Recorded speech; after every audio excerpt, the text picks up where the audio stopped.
صدق رسوله النبي الأمي الكريم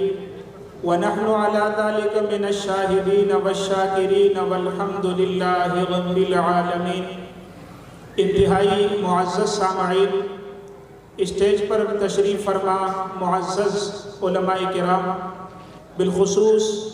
اہل سنت والجماعت ضلع کورنگی کے صدر فخر السادات نوجوان عالم دین حضرت اقدس حضرت مولانا سید عبد الرافع شاہ بخاری صاحب دامت برکاتہم العالیہ، مجمع میں موجود میرے ہم مکتب، ہم فکر، ہم مشن ساتھیوں، آج جس پروگرام میں اور آپ شریک ہیں اس پروگرام کا عنوان ہے سالار اعظم و ختم نبوت۔ سرور دو عالم صلی اللہ علیہ وسلم کا ایک وصف کہ وہ سالار اعظم اور انہی کی ایک خصوصیت خاتم النبیین بھی ہے۔ سرور دو عالم صلی اللہ علیہ وسلم جب دنیا میں تشریف نہیں لائے تھے، آقا نامدار صلی اللہ علیہ وسلم کی جب ولادت باسعادت نہیں ہوئی تھی، آقا دو جہاں آقا نامدار صلی اللہ علیہ وسلم کے خاندان، آپ کے آباء و اجداد اب پیدا نہیں ہوئے تھے۔ تھوڑا سا اگر ہم تاریخ کا مطالعہ کرتے ہیں تو آئیے دنیا کی تاریخ اٹھاتے ہیں۔ خالق کائنات نے جب اس نظام کو بنایا تو اس نظام کو بنانے کے بعد، اس مکان کو بنانے کے بعد، اس کی خوبصورتی کے لیے خالق کائنات نے پہلے انسان، پہلے نبی آدم علیہ السلام کو پیدا کیا۔ ان کو پیدا کرنے کے بعد ان سے انسانیت کی بنیاد چلی۔ وہ پہلے نبی ہیں، پہلے بشر ہیں، پہلے انسان ہیں، اس سے انسانیت کی بنیاد چلتی ہے۔ وہ انسانیت کی بنیاد ہے۔ خالق کائنات نے جہاں اس انسانی کائنات کو بنانے کے بعد، اس کائنات کے وجود کے بعد، اس نظام کو آگے چلانے کے لیے اس خالق کائنات نے جہاں آدم علیہ السلام کو پیدا فرمایا، ان کے پیدا ہو جانے کے بعد ان سے انسانیت کی بنیاد چلتی ہے۔ انسانیت کی بنیاد چلنے کے بعد اس انسانیت کی ہدایت اور رہنمائی کے لیے اس خالق کائنات نے وقتاً فوقتاً انبیاء کو مبعوث کیا۔ ایک زمانے تک دنیا کے اندر رسول آتے رہے، ایک رسول کے بعد دوسرا رسول آ رہا ہے، ایک نبی کے بعد دوسرا نبی آ رہا ہے۔ ان آنے والوں نے خالق کائنات نے ان کو اس لیے بھیجا تھا جس آدم سے انسانیت کی بنیاد چلی تھی، اس انسانیت کی ہدایت اور رہنمائی کے لیے خالق کائنات نے انبیاء کا سلسلہ جاری فرمایا۔ ایک رسول دنیا میں آتا ہے، بھٹکی ہوئی انسانیت کو رائے خدا پر ڈالتا ہے۔ ایک نبی کے بعد دوسرا نبی آ رہا ہے، ایک رسول کے بعد دوسرا رسول آ رہا ہے۔ زمانہ گزرتا گیا، کبھی آدم علیہ السلام کے بعد دنیا کے اندر نوح علیہ السلام مبعوث ہوئے۔ نوح کے بعد زمانہ چلتا رہا، کبھی موسیٰ کا زمانہ ہے، زمانہ گزرتا گیا۔ ابراہیم خلیل اللہ کا دور آیا، ابراہیم کے بعد اسماعیل کا زمانہ ہے۔ الغرض عیسیٰ روح اللہ دنیا میں تشریف لائے۔ خالق کائنات نے جہاں آدم کو پیدا کیا تھا اس سے انسانیت کی بنیاد رکھی تھی، انسانوں کی ہدایت کے لیے انبیاء کا سلسلہ جاری فرمایا تھا۔ اس خالق کائنات نے آدم سے لے کر عیسیٰ روح اللہ تک انبیاء کی ایک جماعت کو دنیا کے اندر مبعوث کر دیا۔ ہر نبی آتا رہا، ہر رسول دنیا میں آنے کے بعد انسانیت کو رائے خدا پر ڈالتا رہا، ساتھ ساتھ یہ پیغام دیتا رہا، ہم تو ایک وقت کے لیے ہیں، ہم تو ایک قوم اور قبیلے کے لیے ہیں، مخصوص زمانے کے لیے ہیں۔ ہمارے بعد محمد الرسول اللہ آئے گا، وہ آفاقی نبوت لے کر آئے گا، وہ آخری نبی ہوگا، اس کے بعد رسول کوئی نہیں ہوگا، اس کے بعد نبی کوئی نہیں ہوگا۔ آدم سے لے کر عیسیٰ روح اللہ تک سوالات نبیوں نے، ان رسولوں نے اس محمد الرسول اللہ کی آمد کی خوشخبری دی، بتایا کہ ہمارے بعد اس رسول نے آنا ہے۔ ہمیں اللہ نے اس لیے مبعوث کیا ہے تاکہ ہم اس ماحول کو بنائیں کہ آخر کے اندر اس محمد الرسول اللہ نے مبعوث ہونا ہے۔ اس خالق کائنات نے دنیا کے اس نظام کو تکوینی طور پر یوں چلایا۔ پھر عیسیٰ روح اللہ کو جب اللہ نے خالق کائنات نے آسمان پر زندہ اٹھا لیا تو آسمان پر زندہ اٹھانے کے 570 سال کے بعد خالق کائنات نے ارادہ کیا کہ اب ضرورت اس بات کی ہے کہ جس شخصیت کے لیے لولا کا لما خلقت الافلاق میں نے آسمان اور زمین کا نظام بنایا تھا، اس شخصیت کو دنیا کے اندر مبعوث کیا جائے جہاں انسانیت گری ہوئی تھی، ظلم اور جبر کا دور تھا، توحید کا نام و نشان دنیا سے مٹ گیا تھا۔ جس خالق کائنات نے آدم علیہ السلام سے لے کر عیسیٰ روح اللہ تک اس نبوت اور رسالت کے سلسلے کو چلایا تھا، آج اس کی تکمیل کا دن آیا ہے تو خالق کائنات نے اعلان کر دیا عیسیٰ روح اللہ کے آسمان کے زندہ اٹھائے جانے کے بعد 570 سال کے بعد خالق کائنات نے اس عیسیٰ کے بعد محمد الرسول اللہ کو جب پیدا کرنے کا ارادہ کیا۔ مسلمانوں زمانہ وہ ہے کہ ہر طرف جہالت ہی جہالت ہے، انسانیت گڈاٹھوک اندھیروں کے اندر زندگی گزار رہی ہے۔ اس زمانے کو شاعر نے اور اس زمانے کے مورخین نے نقشہ کھینچا کہ انسان کو نوچ رہا تھا، ظلم اور جبر کی دستی کے اندر مسلمان اور انسان پس رہا تھا۔ خالق کائنات نے اس اندھیرے کے اندر، اس ظلم اور جبر کے دور کے اندر، اس جہالت کے اندھیروں سے انسانیت کو نکالنے کے لیے، انسانیت کی معراج پر پہنچانے کے لیے خالق کائنات نے عیسیٰ روح اللہ کے 570 سال کے بعد آمنہ کے لال عبداللہ کے لخت جگر محمد الرسول اللہ صلی اللہ علیہ وسلم کو جب پیدا کرنے کا ارادہ کیا تو آپ نے علماء سے سنا ہوگا، سیرت کی کتابوں میں آپ نے پڑھا ہوگا کہ اس زمانے کی جہالت، اس زمانے کی اس وقت کی رسم و رواج، اس وقت انسانیت انسان کو نوچ رہا تھا، انسان زمین گداڈھوک اندھیروں کے اندر زندگی گزار رہا تھا، انسان کو رہنے کا سلیقہ اور طریقہ دنیا کے اندر گزارنے کا نہیں آیا تھا۔ تو خالق کائنات نے اس انسانیت کو بام عروج دینے کے لیے، اس انسانیت کو ترقی یافتہ بنانے کے لیے محمد الرسول اللہ کو جب مبعوث کیا، آپ کی ولادت باسعادت یہ سیرت کا الگ عنوان ہے۔ پیغمبر صلی اللہ علیہ وسلم کا لڑکپن، پیغمبر کی جوانی، پیغمبر کا دور نبوت سے پہلے کا زمانہ، پیغمبر کو نبوت ملنے کے بعد کے حالات اور واقعات، یہ مستقل سیرت کا عنوان ہے۔ میں جس نقطے پر آپ کو لانا چاہتا ہوں کہ اس سالار اعظم کو پیغمبر اللہ نے پیدا کیا، پیدا کرنے کے بعد 40 سال وہ دنیا میں زندگی گزارتے ہیں۔ پیغمبر کا بچپن بھی ہے، پیغمبر کا لڑکپن بھی ہے، پیغمبر کی جوانی اور شباب بھی ہے۔ 40 سال کے بعد آمنہ کے لال کی عمر جب 40 سال مکمل ہوئی تو خالق کائنات نے آپ کو نبوت سے سرفراز فرمایا۔ آدم سے لے کر عیسیٰ روح اللہ تک، عیسیٰ روح اللہ کے آسمان کے جانے کے بعد آج 40 سال کے بعد اس نظام کو خالق کائنات نے بڑے تکوینی اور تدریجی انداز سے آگے بڑھایا۔ پیغمبر جب پیدا ہوئے، پیدا ہونے کے بعد کے حالات اور واقعات کی تفصیل میں جائے بغیر پیغمبر نے جب دنیا کے اندر 40 سال گزار لیے، اس آقا نامدار صلی اللہ علیہ وسلم کے 40 سال گزرنے کے بعد آپ غار حرا کے اندر بیٹھ کر اللہ کی وحدانیت کو، اللہ کی ربوبیت کو سوچ رہے ہیں۔ اس غار حرا کے اندر اللہ نے جبریل کو بھیج کر آپ کے سر مبارک پر جب نبوت کا تاج رکھا تو خالق کائنات نے آپ کو باقاعدہ 40 سال کے بعد نبی بنا لیا۔ اس خالق کائنات نے محمد الرسول اللہ کو پیدا کرنے سے قبل آسمان کے نظام کو بنایا، زمین کے نظام کو بنایا، عالم کے نظام کو بنایا، عالم دنیا، عالم آخرت کو بنانے کے بعد خالق کائنات نے آدم سے انسانیت کی بنیاد رکھ دی۔ پھر انسانیت دنیا کے اندر بڑھتی رہی، ان کی ہدایت اور رہنمائی کے لیے انبیاء عظیم جیسے ہستی اور مبارک قبیلے کا اس خاندان کے لوگوں کو مبعوث کیا تاکہ وہ بڑھتی ہوئی انسانیت کو رائے خدا پر ڈال دے، توحید کی دعوت دے۔ بلاخر اس آمنہ کے لال کو جب خالق کائنات نے پیدا کیا تھا تو پھر اس وقت رسالت بھی کوئی نہیں ہے، اس وقت نبوت بھی کوئی نہیں ہے، لوگ گمراہ ہو چکے ہیں۔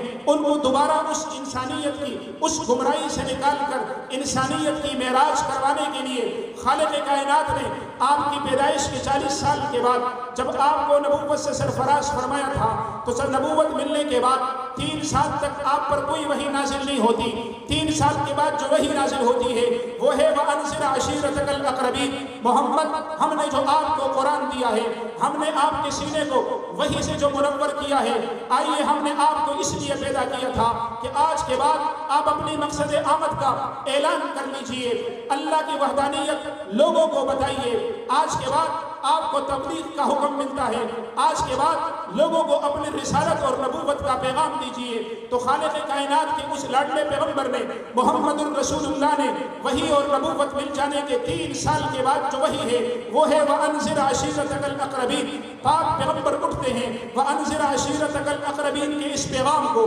اللہ کی وحدانیت کی توحید کو، اللہ کی ربوبیت کو، اپنے رسالت کے پیغام کو جب قوم تک پہنچانے کا ارادہ کیا تو اس محمد الرسول اللہ پیغمبر نے، اس دانا اور سمجھدار پیغمبر نے یوں اعلان نہیں کر دیا کہ میں اللہ کا رسول ہوں، مجھ پر وحی نازل ہوتی ہے، بلکہ اس لاڈلے پیغمبر نے، آمنہ کے اس لال نے، عبداللہ کے لخت جگر نے، تمام انبیاء کے امام نے، امام الاولین والآخرین نے، آقا نامدار سرور کونین فخر دو جہاں صلی اللہ علیہ وسلم نے انتخاب کیا۔ فاران کی چوٹی پر کھڑے ہو جاتے ہیں، خالق کائنات نے اس محمد الرسول اللہ کو اتنا دانا اور سمجھدار بنایا کہ اس دور کے اندر آپ کو مبعوث کیا، آپ کو عقل کی انتہا تک پہنچانے کے بعد محمد الرسول اللہ نے فاران کے چوٹی پر کھڑے ہو کر اپنے قوم قبیلے کے پادریوں کو، قوم قبیلے کے وڈیروں اور سرداروں کو جمع کیا۔ جمع کرنے کے بعد ان کے سامنے اپنی رسالت کا، اللہ کی توحید کا اعلان نہیں کر دیا، بلکہ ان سے پوچھا لوگوں بتاؤ میں تمہارے درمیان 40 سال رہا ہوں، یہ 40 سال میری زندگی کی کتاب ہے، کھول کر پڑھ لو اور مجھے بتاؤ تم نے مجھے کیسے پایا۔ اس وقت مکہ کے کافروں نے، مکہ کے مشرکوں نے، مکہ کے منافقین نے یک زبان ہو کر کہا تھا ما وجدناک الا صادقا و امینا، آپ سچے ہیں، آپ امانت دار ہیں۔ پاک پیغمبر نے کہا تھا اچھا اگر میں سچا ہوں، میں امانت دار ہوں، بتاؤ اگر میں تم سے کہوں کہ اس پہاڑ کی دامن سے ایک مسلح لشکر تم پر حملہ ہونے والا ہے، کیا تم میری اس بات کی تصدیق کرو گے؟ تو ان لوگوں نے کہا تھا حالات تو جنگ کے نہیں ہیں، حالات تو بڑے سازگار ہیں، لیکن آپ اتنے سچے ہیں، آپ اتنے اعلیٰ اور عرفہ انسان ہیں، اگر آپ کہیں کہ یہ سورج نہیں رات کی تاریکی ہے، ہم اس کو بھی ماننے کے لیے تیار ہیں۔ مسلمانوں، پیغمبر نے جب یہ ماحول بنایا، بنانے کے بعد اس سالار اعظم پیغمبر نے فاران کی چوٹی پر کھڑے ہونے کے بعد، ان سے یہ حلف لینے کے بعد سب نے کہا آپ صادق ہیں۔ مکہ کا مشرک بھی کھڑا ہے، مکہ کا منافق بھی کھڑا ہے، مکہ کا کافر بھی کھڑا ہے، انہوں نے کہا صادقاً و امیناً، آپ سچے اور امانت دار ہیں۔ تو پاک پیغمبر نے کہا لوگوں اگر مجھے سچا مانتے ہو، مجھے امانت دار مانتے ہو تو یاد رکھنا یا ایھا الناس قولوا لا الہ الا اللہ تفلحون، تم اللہ کو وحدہ لا شریک رب مان لو، میری رسالت کی تصدیق کر لو، تم کامیاب ہو جاؤ گے۔ اس کے بعد ابھی یہ صادق اور امین کہہ رہے تھے، آپ کی صداقت اور امانت کی گواہی دے رہے تھے۔ پیغمبر نے دنیا میں آنے کے بعد اس سالار اعظم نے فاران کی چوٹی پر کھڑے ہو کر آج اپنی آمد مقصد رسول کا اعلان کیا ہے۔ ان ظالموں نے پیغمبر کو پتھر مارے تھے، تبت لک یا محمد لہذا جمعتنا، محمد تو ہلاک ہو جانا اعوذ باللہ من ذالک، آپ نے ہمیں اس لیے جمع کیا تھا کہ ہم بیت اللہ میں 360 بتوں کو چھوڑ کر اللہ کے سامنے سجدہ ریز ہو جائے، یہ نہیں ہو سکتا۔ پاک پیغمبر نے کہا تھا، سالار اعظم نے کہا تھا، اس خاتم النبیین پیغمبر نے کہا تھا لوگوں آپ میری بات مانو یا نہ مانو، میری تصدیق کرو یا انکار، میں اللہ کا نبی ہوں، اللہ کی وحی میرے پاس آتی ہے، مجھ پر اللہ کی اللہ نے مجھے نبوت سے سرفراز فرمایا ہے، میں اللہ کا رسول ہوں، آخری نبی ہوں، اللہ کی وحدانیت، اللہ کی توحید کی بات کرتا رہوں گا۔ آپ میری تصدیق کر لو گے کامیاب ہو جاؤ گے، میری تصدیق نہیں کرو گے ناکام اور نامراد ہو جاؤ گے۔ مسلمانوں، یہ مقدمہ میں نے آپ کے سامنے رکھا ہے کہ اس سالار اعظم پیغمبر کی یوں ولادت کے بعد، نبوت ملنے کے بعد، آج سالار اعظم فاران کی چوٹی پر ایک سالار کی حیثیت سے، ایک داعی کی حیثیت سے، ایک مبلغ کی حیثیت سے فاران کی چوٹی پر کھڑے ہو کر لوگوں کو اللہ کی وحدانیت کی طرف متوجہ کر رہے ہیں۔ یہ وہ دور ہے، یہ وہ زمانہ جہالت کا وہ انتہا ہے۔ فرمایا کہ راستے پر چلتے 3 پتھر اٹھاتے ہیں، 2 سے استنجا کرتے ہیں، تیسرے کو سامنے رکھ کر سجدہ کرتے ہیں، انسان کی عقل کی مت ماری گئی۔ اس دور کے اندر پاک پیغمبر نے، سالار اعظم نے لوگوں کو اللہ کی وحدانیت کی طرف بلایا۔ انہوں نے سمجھا کہ شاید ان کو مال کی ضرورت ہے، ان کو شہرت کی ضرورت ہے، ان کو کسی اور سبب کی ضرورت ہے۔ انہوں نے کہا اگر آپ چاہتے ہیں تو ہم آپ کے قدموں میں مکہ کے سار مال اور زر آپ کے قدموں میں ڈال دیں، اگر آپ کی خواہش اور تمنا یہ ہے تو ہم آپ کو اپنا سردار بنا لیتے ہیں، اگر آپ کی خواہش یہ ہے تو مکہ کی دھرتی کی سب سے حسین اور جمیل لڑکی سے آپ کا نکاح کروا لیتے ہیں۔ پاک پیغمبر نے کہا ارے نادانو، تم مال اور اسباب کی بات کر رہے ہو، میں منصب نبوت پر کھڑا ہوں، اللہ کی توحید کی بات کر رہا ہوں، اللہ کی ربوبیت کی بات کر رہا ہوں، اپنے رسالت کی بات کر رہا ہوں، تم مال اور اسباب کی بات کر رہے ہو۔ واللہ اگر تم ایک ہاتھ میں سورج رکھ دو، ایک ہاتھ میں چاند رکھ دو، زمین پر پٹک دوں گا، اللہ کی وحدانیت، اللہ کی کبریائی، اپنی رسالت اور نبوت کی بات کرتا رہوں گا۔ اس کے بعد زمانہ گزرتا گیا، پاک پیغمبر نے، سالار اعظم پیغمبر نے اپنے نبوت والے کام کو، دعوت کا آغاز جو کیا تھا اس کو پیچھے نہیں چھوڑا، اس سے پیچھے نہیں ہٹے، مشن اور نظریہ بیان کرتے رہے، حالات آتے رہے۔